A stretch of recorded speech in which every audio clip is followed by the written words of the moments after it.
بسم اللہ الرحمن الرحیم۔ صحیح مسلم حدیث نمبر 56۔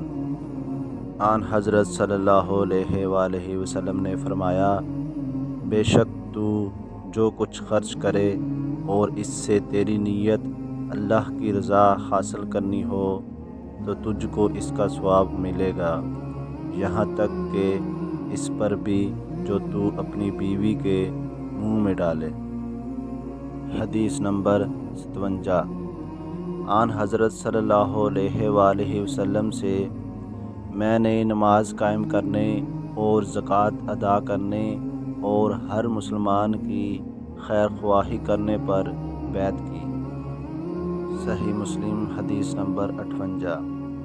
جس دن مغیرہ بن شعبہ حاکم کوفہ کا انتقال ہوا تو وہ خطبہ کے لیے کھڑے ہوئے اور اللہ کی تعریف اور خوبی بیان کی اور کہا، تم کو اکیلے اللہ کا ڈر رکھنا چاہیے، اس کا کوئی شریک نہیں، اور تحمل اور اطمینان سے رہنا چاہیے اس وقت تک کہ کوئی دوسرا حاکم تمہارے اوپر آئے، اور وہ بھی آنے والا ہے۔ پھر فرمایا کہ اپنے مرنے والے حاکم کے لیے دعائے مغفرت کرو، کیونکہ وہ مغیرہ بھی معافی کو پسند کرتا تھا۔ پھر کہا ہے کہ اس کے بعد تم کو معلوم ہونا چاہیے کہ میں ایک دفعہ آن حضرت صلی اللہ علیہ وآلہ وسلم کے پاس آیا اور میں نے عرض کیا کہ میں آپ سے اسلام پر بیعت کرتا ہوں۔ آپ نے مجھ سے ہر مسلمان کی خیر خواہی کے لیے شرط کی، بس میں نے اس شرط پر آپ سے بیعت کر لی، بس اس مسجد کے رب کی قسم کہ میں تمہارا خیر خواہ ہوں۔ پھر استغفار کیا اور منبر سے اتر آئے۔ حدیث نمبر 59۔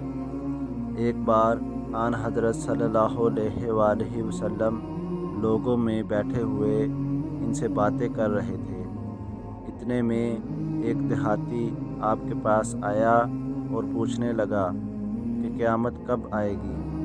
آپ صلی اللہ علیہ وآلہ وسلم اپنی گفتگو میں مصروف رہے۔ بعض لوگ جو مجلس میں تھے کہنے لگے، آپ صلی اللہ علیہ وآلہ وسلم نے دیہاتی کی بات سنی لیکن پسند نہیں کی، اور بعض کہنے لگے کہ نہیں، بلکہ آپ نے اس کی بات سنی ہی نہیں۔ جب آپ اپنی باتیں پوری کر چکے تو میں سمجھتا ہوں کہ آپ صلی اللہ علیہ وآلہ وسلم نے یوں فرمایا، وہ قیامت کے بارے میں پوچھنے والا کہاں گیا؟ اس دیہاتی نے کہا، حضور میں موجود ہوں۔ آپ نے فرمایا کہ جب ایمانداری دنیا سے اٹھ جائے تو قیامت قائم ہونے کا انتظار کر۔ اس نے کہا، ایمانداری اٹھنے کا کیا مطلب ہے؟ آپ صلی اللہ علیہ وآلہ وسلم نے فرمایا کہ جب حکومت کے کاروبار نالائق لوگوں کو سونپ دیے جائیں گے تو قیامت کا انتظار کر۔ حدیث نمبر 60۔ ایک سفر میں جو ہم نے کیا تھا، آن حضرت صلی اللہ علیہ وآلہ وسلم ہم سے پیچھے رہ گئے، اور آپ صلی اللہ علیہ وآلہ وسلم ہم سے اس وقت ملے جب عصر کی نماز کا وقت آن پہنچا تھا۔ ہم جلدی جلدی وضو کر رہے تھے، بس پاؤں کو خوب دھونے کے بدل ہم یوں ہی سا دھو رہے تھے۔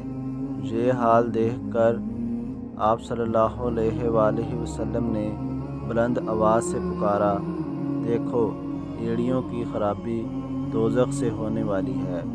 2 یا 3 بار آپ صلی اللہ علیہ وآلہ وسلم نے یوں ہی بلند آواز سے فرمایا۔ تو اگر میری ویڈیو اچھی لگی ہے تو پلیز لائک کریں، اور اگر چینل پر نیو ہے تو پلیز سبسکرائب کریں۔